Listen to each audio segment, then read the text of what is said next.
마가복음 강의 12번째 잃어버린 자를 부르신다.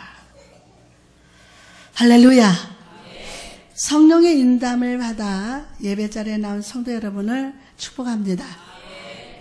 이 시간 임마누엘 예수 그리스도가 여러분 한 사람 한 사람을 보혈의 손으로 안수하시고 말씀을 먹여주셔서 우리 삶에 존재하는 모든 어두움과 슬픔, 염려, 질병, 눈물을 주의 등 뒤로 감춰주실 줄 믿습니다. 뿐만 아니라 세상의 삶으로 무뎌진 은혜의 감각과 기쁨이 회복되게 하실 줄 믿습니다. 작년에 개봉했던 영화 중에 많은 사람들에게 감동을 준 영화가 있습니다. 바로 국제시장입니다. 한국 전쟁에서부터 현재에 이르기까지 한 남자의 삶을 드라마처럼 표현한 감동적인 영화였습니다. 특히 제 기억에 남는 장면은 영화 초반부에 나오는 흥남부두에서 피난 장면이었습니다. 흥남부두. 주인공 동수는 동생 막순이를 등에 업고 유일한 생존의 희망인 배 위로 올라가고 있었습니다. 근데 갑자기 한 사람의 등에 업혀있던 동생을 잡아당겼습니다. 그리고 그날 동수는 아버지와 여동생과 헤어지게 되었습니다. 그날 이후 동수는 전쟁터에서 잃어버린 동생을 그리워하고 반드시 뒤따라가겠다는 아버지를 기다리면서 평생을 살아갑니다. 사랑하는 성도 여러분, 이처럼 오늘 본문 속에는 인생의 바닷가에서 삶의 목적과 기쁨을 잃어버린 한 사람과 그 잃어버린 자를 찾아가시사 인생의 살은 목적을 발견하게 하시는 한 사람과의 만남이 우리에게 소개되고 있습니다. 그럼 오늘 본문 속의 사건 속에서 우리가 주목하면서 바라봐야 할 사람이 누구일까요? 첫째로 잃어버린 사람입니다. 오늘 본문 14절에서 우리는 레윈이라고 이름하는 한 세리를 만납니다. 이 당시 세리는요, 로마 정부에서 의해서 임명된 유대인으로서 세금을 걷는 일을 했던 사람이었습니다. 특히 세리들은 자기들의 권세를 사용해서 정해진 세금보다 더 많은 돈을 착취했습니다. 심지어 마차의 바퀴 개수를 센 후에 그 개수대로 통행세를 뜯어내기도 했다고 합니다. 이런 착취를 통해서 세리들은 엄청난 부를 누리면서 살아갔어요. 때문에 유대인들은요, 동족의 피를 빨아먹는 세리들을 원수처럼 쳐다보았고 세리는 곧 죄인이라는 인식을 강했습니다. 심지어요, 세리가 사는 쪽으로 변속관을 다 줘서 그쪽으로 다 볼일을 봤답니다. 그쪽으로 다. 그래서 죄인이라는 인식이 막 강했어요. 모두들 세리를 볼 때마다 불쾌한 표정으로 얼굴을 찡그렸습니다. 이런 따가운 시선들을 레위는 전부 느끼고 있었고 마음 깊숙한 곳에 외로움과 공허가 자리 잡기를 시작했습니다. 겉으로 볼 때는 남부를 곳이 없이 번듯하게 살아가고 있는 것처럼 보였지만 그 마음은 마치 바다 위에 쓸쓸히 서 있는 무인도와 같았습니다. 그는 사람들에게 작은 위로 한마디고 듣고 싶었지만 그러나 누구에게도 물어봐도 어디에 가면 들을 수 있는지 가르쳐주는 사람이 없었습니다. 그러다 보니 세리도 감정이나 마음은 입 밖으로 내지 않았습니다. 절대로 입 밖으로 나지 않았어요. 시간이 갈수록 그것이 익숙해졌고 이제 속마음을 드러내지 않는 차가운 인간이 되고 말았습니다. 그는 존재하고 있었으나 사람들로부터 잃어버린 사람이 되고 만 거예요. 존재하고 있었지만 사람들로부터 잃어버린 사람이 되었어요. 사랑하는 성도 여러분, 이런 레위의 모습은 오늘을 살아가는 우리의 모습입니다. 과거에 비해 좋은 집에 살고 좋은 옷을 입으며 사람들과 함께 살아가지만 세상은 더욱 삭막해져 갑니다. 누군가 나를 떠미는 사람이 없는데도 우리는 무엇인가 떠밀려 살아가고 가정 안에서 대화도 사라진 지 오래입니다. 다르고의 시집 기탄잘리에 보면요, 이런 이야기가 있습니다. 어떤 젊은이가 강둑에 앉아서 해가 지는 것을 다 바라보고 있었어요. 강둑에 앉아가지고 여유롭게 휘파람을 불며 흐르는 강물에 손이 잡히는 돌을 집어서 강물에 툭툭 던집니다. 이윽고 밤이 되고 있었습니다. 청년은 밤이 아름다워 밤하늘의 별을 바라보면서 돌을 강물에 툭툭 던집니다. 근데요, 밤이 지나죠, 그죠? 밤이 이렇게 시간이 흘러서 밤이 지나고 있습니다. 새벽이 오고 있습니다. 청년은 자기 손에 들려있던 돌을 강물에 던지려고 딱 손을 보니까 세상에 그 돌이 금덩어리였어요. 금덩어리.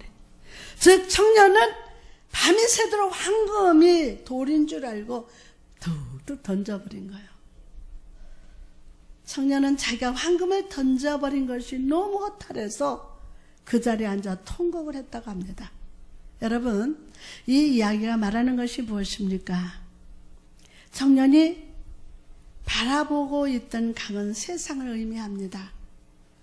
밤이 새도록 강물에 던지는 황금은 이 청년의 젊은 나날을 상징합니다. 마지막 한 날이 남았을 때 이 청년은 지난 세월을 의미 없이 내던졌음을 깨닫고 슬퍼했다는 거예요.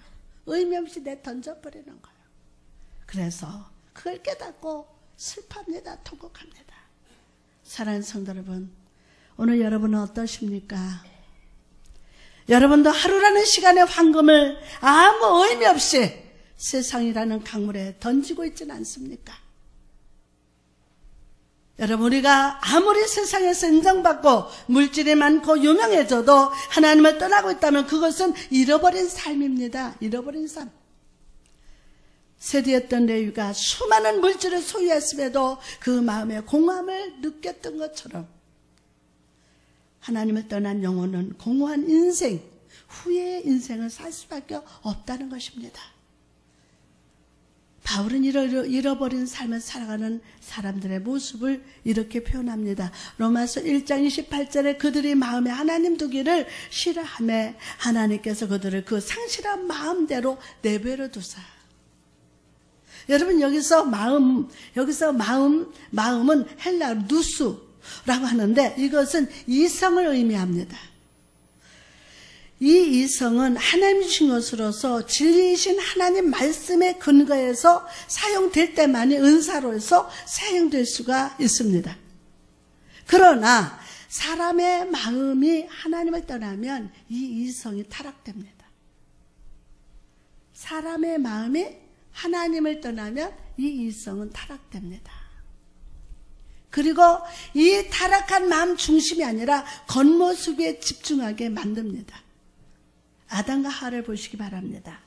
그들이 선악과를 보았을 때 그들은 선악과의 겉모습, 즉 먹음직하고 보암직하고 탐스러움을 보았습니다. 그러나 그 선악과 중심에 담겨진 사망의 쓴맛을 전혀 바라보지 못했어요. 사랑하는 성도 여러분, 저는 오늘 여러분이 세리처럼 잃어버린 인생을 사는 자가 되지 않기를 축복합니다. 축복합니다. 축복합니다. 오늘이라는 이 황금을 세상을 향해서 던져버리지 말고 오늘 여러분 마음속에 하나님을 모셔드시기 바랍니다. 아브라함처럼 하나님을 마음으로 믿고, 모두를 믿고 입술로만 마음으로 믿고 그분의 말씀에 순종한 삶을 사시기 바랍니다. 그럴 때 하나님께서 여러분의 그 마음을 의로 여기시고 여러분의 삶을 지키시고 보호하시고 인도하시되 끝까지 책임져 주실 줄 믿습니다. 믿어지는 분 아멘. 할렐루야. 그리고 잃어버린 사람이 아니라 하나님께 기억되는 사람으로 회복시켜 주실 걸 믿으시기 바랍니다. 아, 정말 여러분 한 사람 한 사람이 꼭 하나님의 기억되는 사람 될지어다. 자, 다음으로 우리가 주목해서 바라봐야 할 사람은 누구일까요? 둘째로 찾아가는 사람입니다. 아름다운 해변, 그곳에는 아무도 없었습니다. 그저 파도만이 조용히 모래사장으로 밀려왔다 돌아갈 뿐이었습니다. 바로 그때 세리의 눈에 한 사람의 그림자가 보였습니다. 그는 고개를 내밀고 이쪽을 바라보고 있습니다. 이쪽을 다 바라보고 있었어요. 그의 눈동자 안에는 그 어디서도 볼 수 없었던 기품이 느껴졌습니다. 그리고 따스한 음성으로 그를 부르셨습니다. 본문 14절에 알페오의 아들 레위가 세관에 앉아있는 것을 보시고 그에게 이르시되 나를 따르라 하시니. 아멘. 인생의 목적을 잃어버린 레위의 세계 속에 주님이 찾아가셨어요. 그리고 주님은 어떤 의미도 찾을 수 없는 그의 삶을 변화시켜 주셨습니다. 사랑하는 성도 여러분, 이처럼 예수 그리스도는 이 예배의 자리뿐만이 아니라 여러분 개인의 삶으로 여러분의 이름이 쓰여진 세계 속으로 들어가십니다. 그리고 물이 변하여 포도주가 되듯이 여러분의 삶은 의미 있는 삶으로, 축복이 넘치는 삶으로, 가능성이 이루어진 삶으로 본질을 바꿔주실 줄 믿습니다. 오늘 축복하여 주옵소서. 자, 그럼 주님이 우리에게 삶에 찾아오실 때 그분이 하시는 일은 무엇입니까? 바로 주님의 세계로 나를 부르시는 거예요. 누구의 세계로? 참 아름다워라 주님의 세계는, 주님의 세계로 나를 부르시는 거예요. 예수님은 세례를 주목해 바라보셨습니다. 중심을 살피시는 예수님의 눈은 그가 영적인 것을 받아들일 만한 준비가 되어 있음을 보셨어요. 영적인 것을 받아들일 만한 준비가 되어 있는 것을 보셨어요. 마치 소금에 절여져 숨이 죽은 배추가 맛있는 김치가 되는 것처럼 그의 영혼은 예수 그리스도가 선포하시는 진리를 잘 받아들일 만한 가능성이 있음을 주님 먼저 보셨습니다. 다시 말해서 주님의 충성스러운 제자여 주님의 사역을 기록한 마태복음의 저자로 쓰임받게 된 것을 보셨다는 겁니다. 그래서 주님은 담대하게 선포했습니다. 나를 따르라. 나를 따르라. 와, 주님의 레위를 부르실 때 세리의 마음속에 주님의 세계와 나의 삶이 하나가 되었다는 영적 연대감이 싹 트기 시작했어요. 연대감이. 그리고 그는 세리로서 누릴 수 있는 모든 부와 명예를 버리고 주님을 기꺼이 쫓아갔습니다.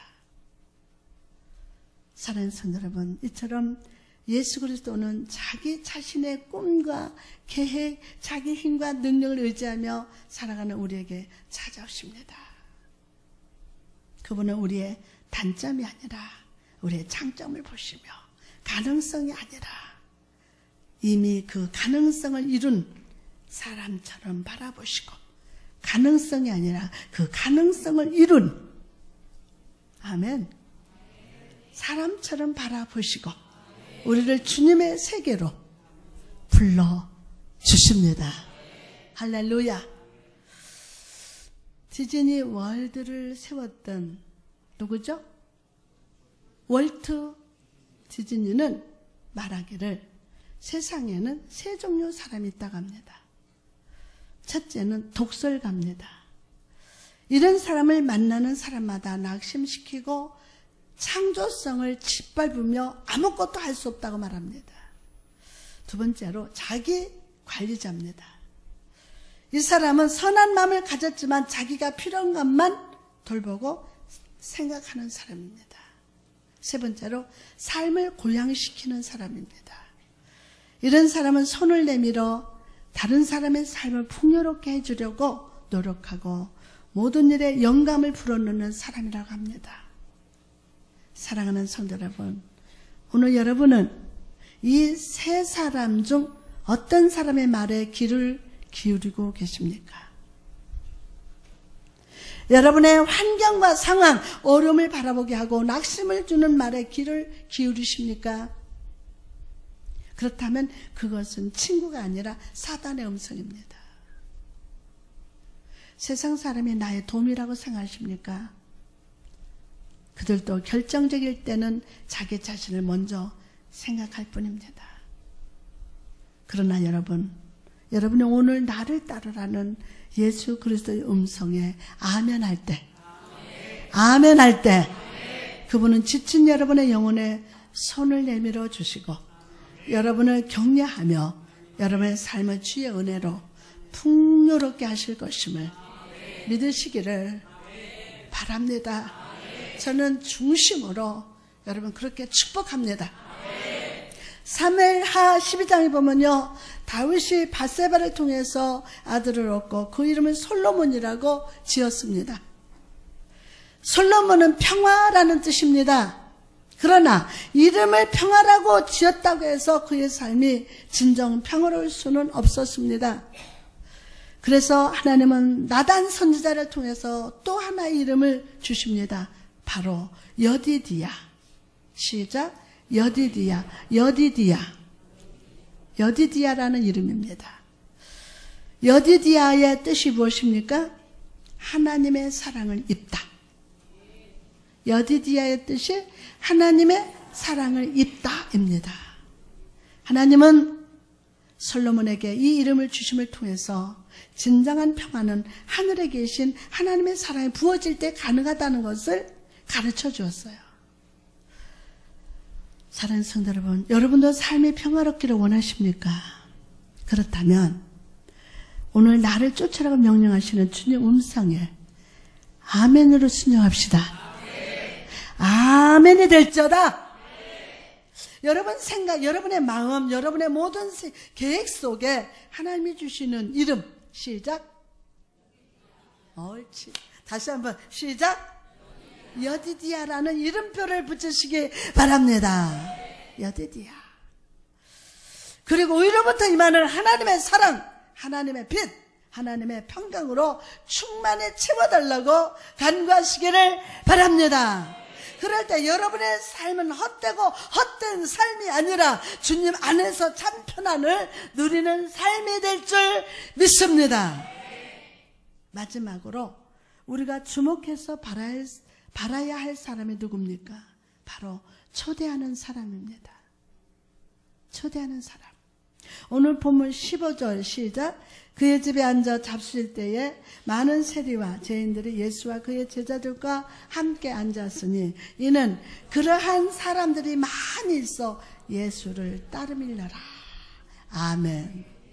자, 예수님의 부르심에 즉각 순종한 레위는 예수님을 자기 집으로 다 모셔드렸습니다. 그리고 자기와 친분이 있는 동료 세리들을 불러서 예수님과 함께 식사하면서 교제하도록 초대합니다. 비록 레위는요, 물질은 잃어버렸지만 영적인 재산을 얻게 되었다는 사실을 기뻐했고 이 기쁜 소식을 자기 친구들에게 전하기를 주저하지 않았다는 겁니다. 그리고 주님은 바리새인들이 죄인이라고 정죄했던 세리들과 함께 기쁘게 식사하고 교제를 주셨어요. 교제해 주셨어요. 사랑하는 성도 여러분, 잃어버린 인생을 찾아오시고 하나님의 사랑을 받는 자로 회복되는 축복을 받았다면, 받으신 분만 아멘. 받았다면 우리도 주님을 모르는 세상 사람을 향해서, 아직도 주님을 모르는 가족들과 친구들을 향해서 초대하는 행동이 있어야 돼요. 우리의 인생을 보십시오. 우리 인생은 마치 해변가에 모래성을 쌓는 것과 같습니다. 아무리 정성스럽게 모래성을 쌓아도 부모님이 부르면 집으로 돌아가야 하는 것처럼 우리가 이 세상에 아무리 많은 물질과 명예와 꿈이라는 성을 쌓아도 주님이 부르시는 날에는 아무것도 가져갈 수 없어요. 저 막막한 공동묘지 날 기다리네. 예? 아무것도 못 가지고 가요. 의복 한 벌 못 가지고 가요.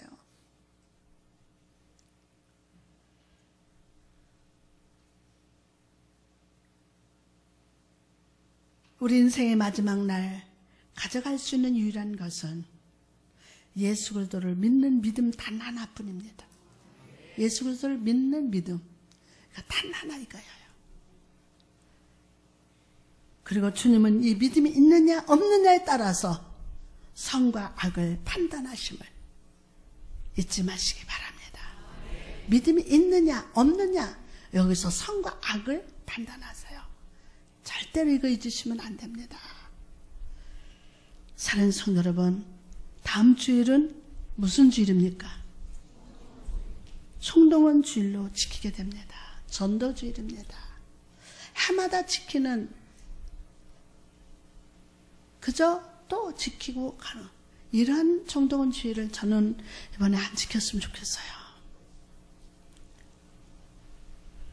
저는 이번 총동원 주일에 단 한 번의 행사가 아니라 세상에서 길 잃고 헤매이는, 아니면 있다가 낙심하고 교회 나오다가 쉬고 있는 분들 주님께로 초대하는 귀한 계기가 되기를 원합니다. 세리마태처럼 여러분 주변의 사람들을 초대하시기 바랍니다. 예수 그리스도를 소개하시기 바랍니다. 주님의 주시는 은혜와 축복을 전하시기 바랍니다. 그럴 때 주님께서 그런 여러분과 함께 기쁘게 교제하시고 여러분의 믿음을 기억하시고 복 주실 줄 믿습니다. 복 주실 줄 믿습니다. 이제 말씀을 마치고자 합니다. 저는 설교의 시작을 국제시장이라는 영화의 한 장면으로 시작을 했습니다. 아버지와 여동생을 잃고 부산에 살고 있던 동수는 TV에서 이산가족 찾기 방송하는 것을 보았습니다. 그리고 자기 여동생이 전쟁 피난 중에 잃어버렸으며 동생이 입고 있던 한복 조각을 보여주었어요. 그러자 얼마 후 자기 여동생이 미국에 살고 있다는 것을 알게 되었습니다. 여동생은 자기가 피난 갈 때 입었던 한복을 보여주며 내가 당신 여동생인가요? 라고 물었고 주인공은 찢어진 옷자락을 보여주면서 내 여동생이 맞구나. 내 여동생이 맞구나. 라고 기쁘게 울었어요. 슬프게 울은 게 아니라 기쁘게 울었어요. 사랑하는 성도들처럼 예수 그리스도는 오늘 또 인생의 목적을 잃어버리고 세상의 바닷가에 살아가는 우리를 찾아오십니다. 그분은 우리의 중심을 살피시고 손을 잡으시면서 말씀하십니다. 이 내 아들은 죽었다가 다시 살아났으며 내가 잃었다가 다시 얻었노라. 내 아들아, 내 딸이구나. 내가 참 기쁘다. 여러분, 오늘 시간 내가 주님 앞에 잃어버린 사람임을 인식하십시오. 마음속에 하나님을 모셔드림으로 겉모습이 아니라 중심을 바라보는 시각이 회복될 자다. 나를 찾아오시사 나를 따르라 는 주님의 말씀에 아멘으로 순종합시다. 그럴 때 주님께서 여러분의 손을 잡아주시고 여러분을 격려하며 여러분의 삶을 주의 은혜로 풍요롭게 하실 줄 믿습니다. 마지막으로 세리마태가 친구들을 주님께로 초대했던 것처럼 세상에서 길 잃고 인생의 목적을 잃어버린 사람들을 이 은혜의 옥토인 임마누엘 교회로 초대합시다. 그럴 때 주님께서 여러분의 그 순종과 헌신을 기뻐하시사 여러분의 삶의 본질을 축복의 포도주로 바꿔주실 줄 믿습니다.